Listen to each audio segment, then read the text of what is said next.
Okay, I don't know how many people are here to see this next gentleman, but he is very funny. You're going to enjoy the comment. You can enjoy the comment. Please get up for Mr. Aaron West. I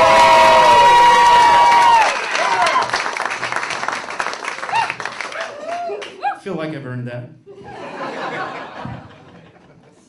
So, I'm a stay-at-home dad. So we're going to talk about vasectomies here for a minute. And my need for one. Or two, or the baker's dozen. I don't know how many it takes to be sure. But let's be sure. And a lot of my friends are done having kids as well. So if we can get like 2 more guys, we can get the Groupon. I imagine it will be a lot like a ladies' spa day. We'll all be sitting in comfy chairs in a row, holding hands, lots of strong eye contact, getting work done. But if I was the doctor performing the vasectomy, like right at that moment, I'd renegotiate my price. Right? No brainer. I mean, it's not a turn of phrase. He's literally got you by the balls. What are you gonna say? Okay. Hey.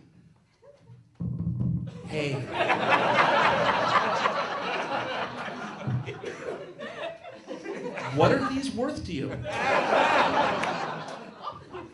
Next time you come in here, you wash this.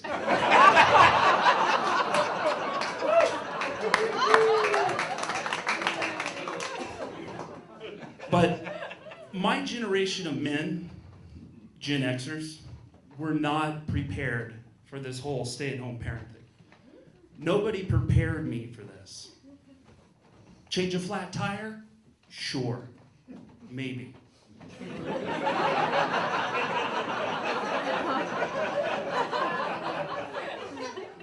Start a campfire? Okay.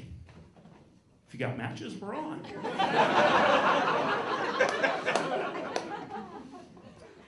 But survive years with little to no sleep, eating only the food your children leave behind.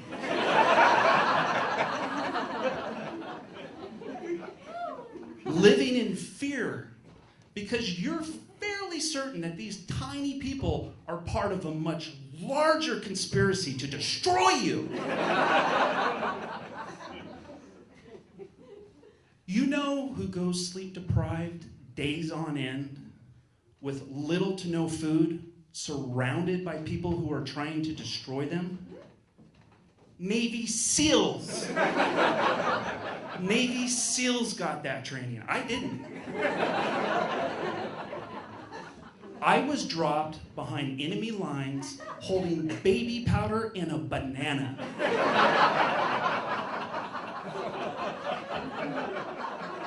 That's a suicide mission.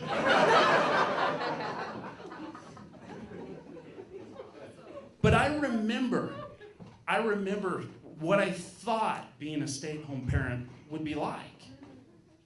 That I would have extra time. Well,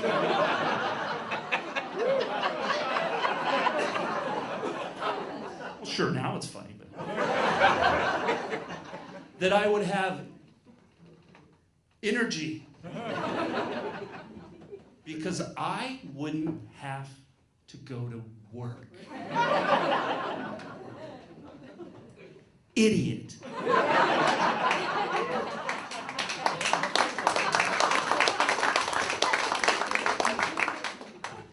And I remember telling my family and my friends that I was going to be a stay-at-home dad and what my big plans were. And I know that I didn't say it this way, but when I remember it, It sounds exactly this way.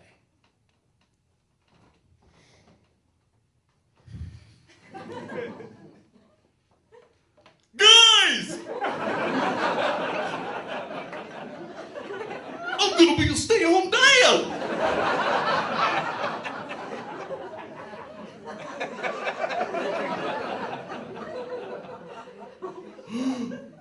I'm gonna write a novel.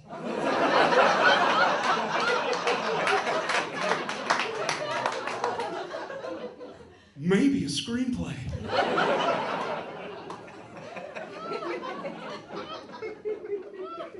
And the children and I, we'll build an organic garden of love.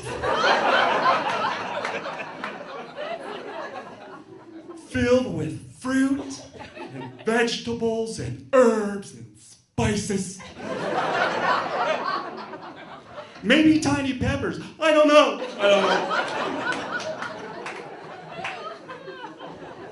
But it'll be amazing. Because I'll have so much time and energy.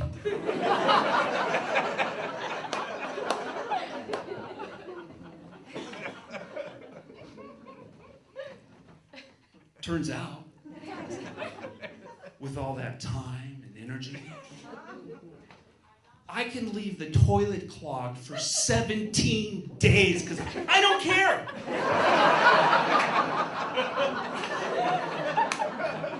I don't care.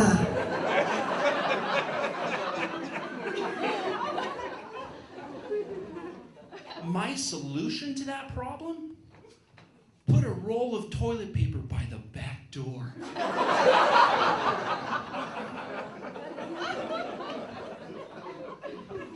Oh, you gotta go to the bathroom, do you? What you're gonna want to do is you're just gonna go right out the back door there.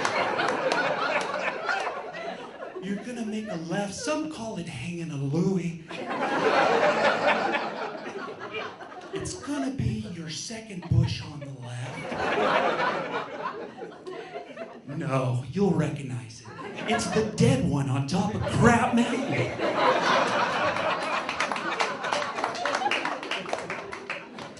But the bushes around it are going crazy. Roses as big as my head. And you see what I did there? I took an internal plumbing problem and made it an external gardening solution.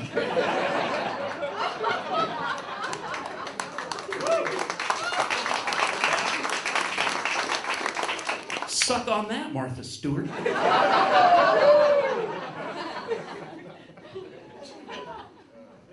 But there's this misconception that being a stay-at-home parent is somehow going to produce happy, well-adjusted kids. Nope. Simply because you do not know what you're going to get. You do not know the pollution that is swimming around in the gene pool of yours. That is more like a cesspool. You don't know what's going to pop up. You don't know that your wife's great-great-great-grandma used to like to light dog turds on fire.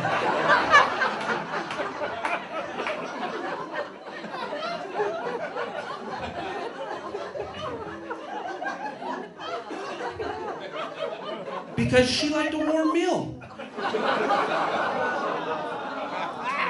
But you don't know. It's not your fault. Don't get upset. I mean, if you don't get it when it's fresh and hot, you got to warm it up, I guess. I don't know. You don't know that your 8th great-grandfather used to dress like Mary, Queen of Scots, on Tuesday. And then she would sashay down to the harbor, wait for an approaching ship, and then lay down in front of the gangplank so all the sailors could walk on his face as they disembarked. You don't know that damage. But here comes little Johnny, wearing a tiara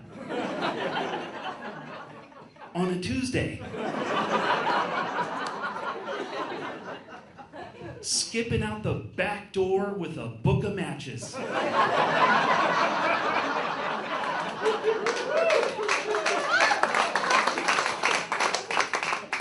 There it goes.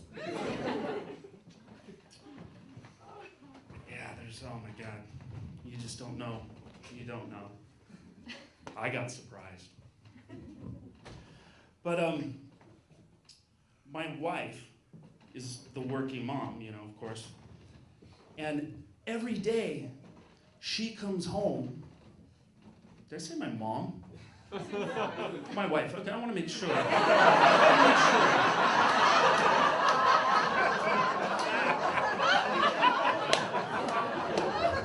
I love my mom, I do.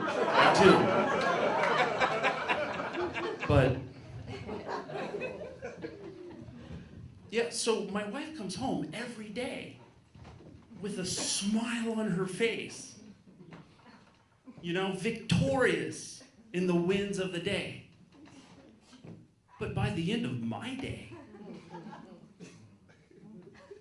I'm a broken man.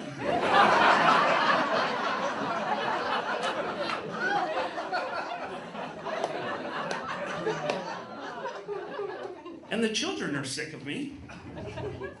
They can't wait for their mom to come home at 6. They're ecstatic. Every day they're waiting by the curb.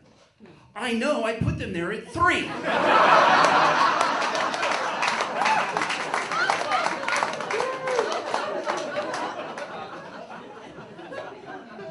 With the sign around their neck that says, "Free children." Partially house trained. One of them's 7, so. But then she walks into the house and into a scene that she can't comprehend. Because I'm standing in the corner, like the end of the Blair Witch Project.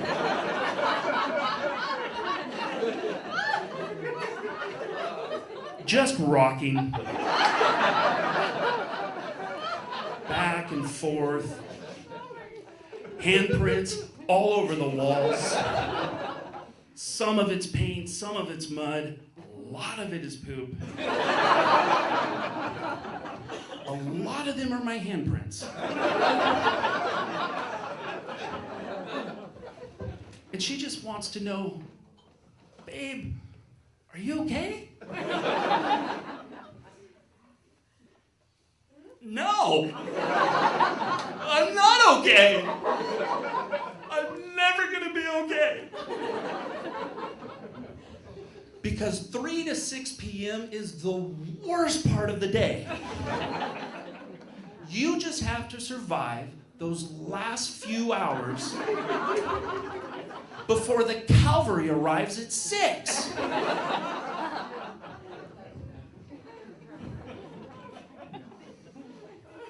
And I cannot tell you how many times my life, my family have been saved by beer.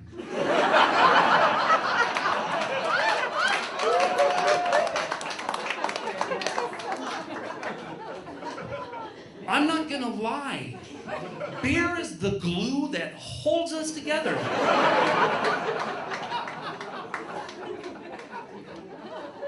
The godfather to my children is Samuel Adams.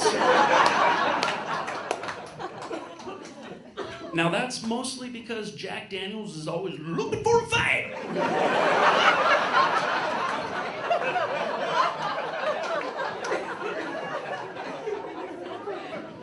But not Sam. He's a colonial gentleman. When my children need patience, Sammy's there.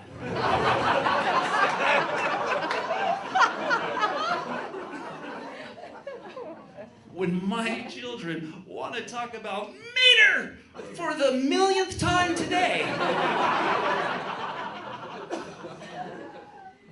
Sam will listen, baby.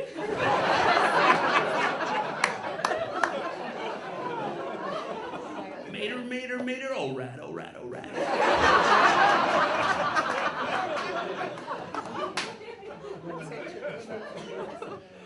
If it wasn't for Sam, I would probably be single and living in a car, and the children would be in protective services.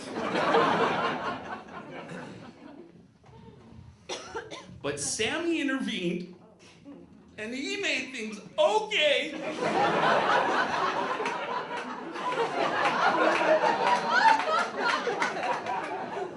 With his sweet golden juice. I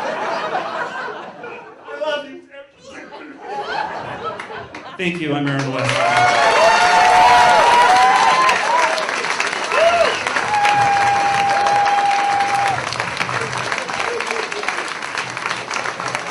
Aaron West.